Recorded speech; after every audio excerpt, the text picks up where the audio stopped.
আমন্ত্রণ বিশ্ব বাংলার সঙ্গে আছি আমি রেজাউল হাসান। শুরুতেই সংবাদ শোনাম। ঈদের পরও ইতিবাচক গতিতে রেমিটেন্স, 12 দিনে এলো 12,838 কোটি টাকা। দ্রুত সময়ে বাংলাদেশে রেমিটেন্স পাঠাতে কাজ করছেন কমিউনিটি নেতারা, নতুন এক্সচেঞ্জ হাউস উদ্বোধন।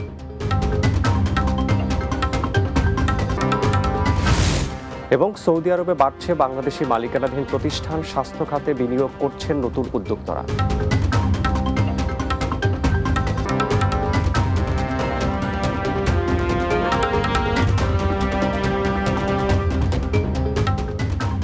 শুনছিলেন শিরোনাম, এবারে বিস্তারিত।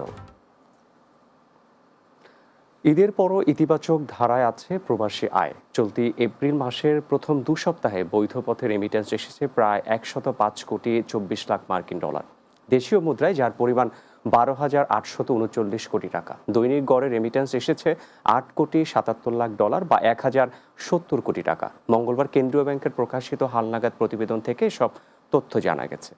কেন্দ্রীয় ব্যাংকের তথ্য পর্যালোচনা করে দেখা গেছে, দেশে যে পরিমাণ রেমিটেন্স এসেছে এর মধ্যে রাষ্ট্রায়ত্ত ব্যাংকগুলোর মাধ্যমে 40 কোটি ডলার, বিশেষায়িত একটি ব্যাংকের মাধ্যমে 6 কোটি 28 লাখ ডলার, বেসরকারি ব্যাংকগুলোর মাধ্যমে এসেছে 59 কোটি ডলার এবং বিদেশি ব্যাংকগুলোর মাধ্যমে এসেছে 23 লাখ মার্কিন ডলার রেমিটেন্স। চলমান এ ধারা অব্যাহত থাকলে মাস শেষে $2.5 বিলিয়ন ছাড়িয়ে যাবে বলে ধারণা করেছেন সংশ্লিষ্টরা। কাতার থেকে বাংলাদেশে দ্রুত সময়ে রেমিটেন্স পাঠানোর লক্ষ্যে দেশটির দোহা যে মলে আরাবিয়ান এক্সচেঞ্জের 14তম শাখার উদ্বোধন করা হয়েছে। কাতার প্রতিনিধি আকবর হোসেন বাচ্চু জানান, নতুন এ শাখা উদ্বোধন করেন কাতারে নিযুক্ত বাংলাদেশের রাষ্ট্রদূত মোহাম্মদ নজরুল ইসলাম ও আরাবিয়ান এক্সচেঞ্জের সিইও মোহাম্মদ নুরুল কবির চৌধুরী। অনুষ্ঠানে আরও উপস্থিত ছিলেন আরাবিয়ান এক্সচেঞ্জের পরিচালক মোহাম্মদ আলী আল এমাদি, পরিচালক ও কাতার রেড ক্রিসেন্টের সেক্রেটারি জেনারেল ফয়সাল আল এমাদি ও যে মলের স্বত্বাধিকারী নাসের জাবুর আল খোয়ারি। আশা করছি যে এই ব্রাঞ্চ হওয়ার কারণে তাদেরকে আর দূরে গিয়ে কষ্ট করে টাকা পাঠাতে যেতে হবে না, তারা এখান থেকেই সহসা আমাদের বাংলাদেশে টাকা পাঠাবে। এবং বাংলাদেশের রেকর্ড সংখ্যক কিন্তু রেমিটেন্সের প্রবাহ আমরা দেখেছি এই গত কয়েক মাসে।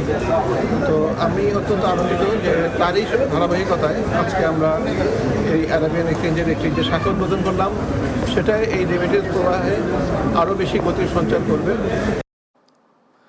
সৌদি আরবের রাজধানী রিয়াদের আজিজিয়াতে উদ্বোধন করা হলো বাংলাদেশি মালিকানাধীন প্রতিষ্ঠান মেডিনোভা মেডিকেল কমপ্লেক্স। রিয়াদ প্রতিনিধি একে আজাদ লিটন জানান, মেডিনোভা মেডিকেল কমপ্লেক্সের অ্যাডমিন অফিসার নুরুল ইসলামের উপস্থাপনায় অনুষ্ঠানে সভাপতিত্ব করেন জেনারেল ম্যানেজার আবুল খায়ের। এতে প্রধান অতিথি ছিলেন প্রতিষ্ঠানের চেয়ারম্যান HM কেফায়াত উল্লাহ খান। বিশেষ অতিথি ছিলেন প্রয়াত দেলোয়ার হোসেন সাইদির ছেলে মাসুদ সাইদি, হাফেজ মাওলানা সাখাওয়াত হোসেন ও সাংবাদিক মোহাম্মদ সেলিম উদ্দিন। অনুষ্ঠানে উপস্থিত ছিলেন মেডিনোভা মেডিকেল কমপ্লেক্সের উপদেষ্টা আমির মিতাআব বিন আওয়াত এবং মোহাম্মদ আল মায়েগেল সহ ডিরেক্টর ও শেয়ার হোল্ডারেরা। এ সময় সুলভ মূল্যে উন্নত চিকিৎসা সেবা গ্রহণের জন্য প্রবাসী সহ সবাইকে প্রতিষ্ঠানটিতে আসার আহ্বান জানান অতিথিরা। বিশ্ববাংলা নিচ্ছে ছোট্ট বিরতি, ফিরে এসে অন্যান্য সংবাদের সঙ্গে আরো যা থাকছে। ফ্রান্সে বৈশাখী উৎসব পালন করলেন প্রবাসী বাংলাদেশিরা, আয়োজন পরিণত হয় মিলন মেলায়।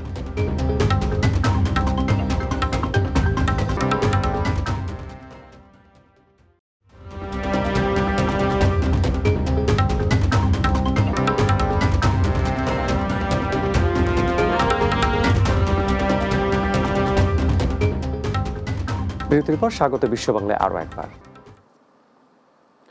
স্পেনের বার্সেলোনায় প্রবাসী বাংলাদেশি ব্যবসায়ীদের সংগঠন বিজনেস অ্যাসোসিয়েশনের ঈদ পুনর্মিলনী অনুষ্ঠিত হয়েছে। স্পেন প্রতিনিধি লোকমান হোসেন জানান, স্থানীয় একটি রেস্তোরাঁয় এই আয়োজন করা হয়।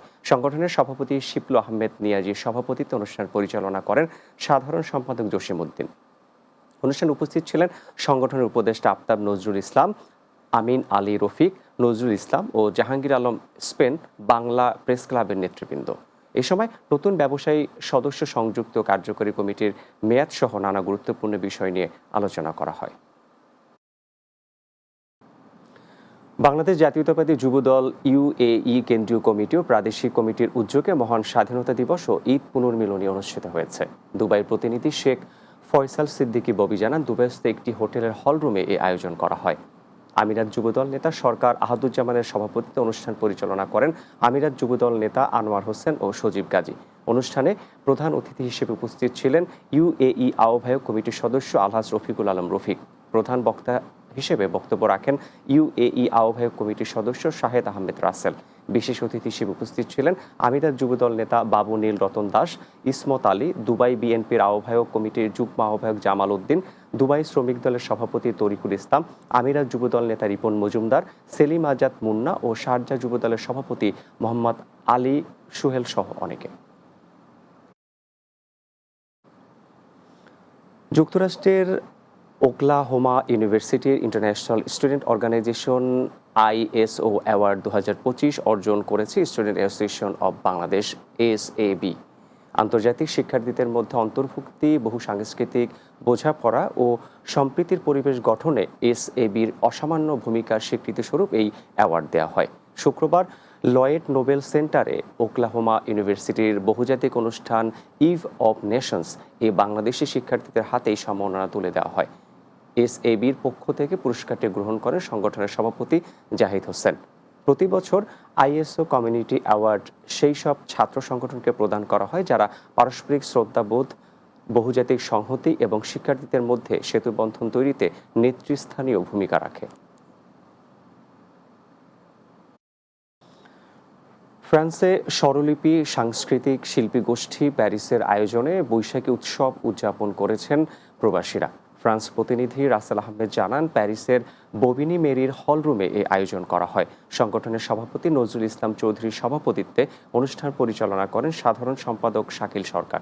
এতে প্রধান অতিথি ছিলেন সংগঠনের প্রধান উপদেষ্টা ব্যবসায়ী সাত্তার আলী সুমন শাহ আলম এবং বিশেষ অতিথি ছিলেন ববিনি মেরির মেয়র আবদেল সাদি। এছাড়া উপস্থিত ছিলেন স্বরলিপির উপদেষ্টা অবনী চন্দ্র দাস গোপাল, মোতালিব খান, আমিন খান হাজারি, সহসভাপতি পুষ্পারানী দাস, মাহমুদুল হক, আলী আক্কাস ও নাসিরউদ্দিন আহমেদ সহ অনেকে।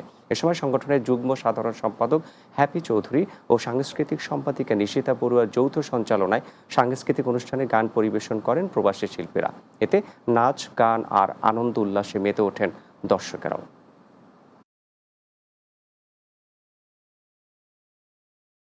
শেষ করছি বিশ্ববাংলা, যাওয়ার আগে শিরোনামগুলো আরও একবার। ঈদের পরও ইতিবাচক গতিতে রেমিট্যান্স, 12 দিনে এলো 12,838 কোটি টাকা।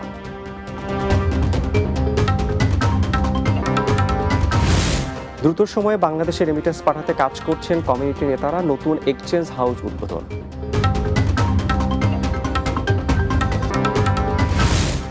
সৌদি আরবে বাড়ছে বাংলাদেশি মালিকানাধীন প্রতিষ্ঠান, স্বাস্থ্য খাতে বিনিয়োগ করছেন নতুন উদ্যোক্তারা। এবং ফ্রান্সে বৈশাখী উৎসব পালন করলেন প্রবাসী বাংলাদেশিরা, আয়োজন পরিণত হয় মিলন মেলায়।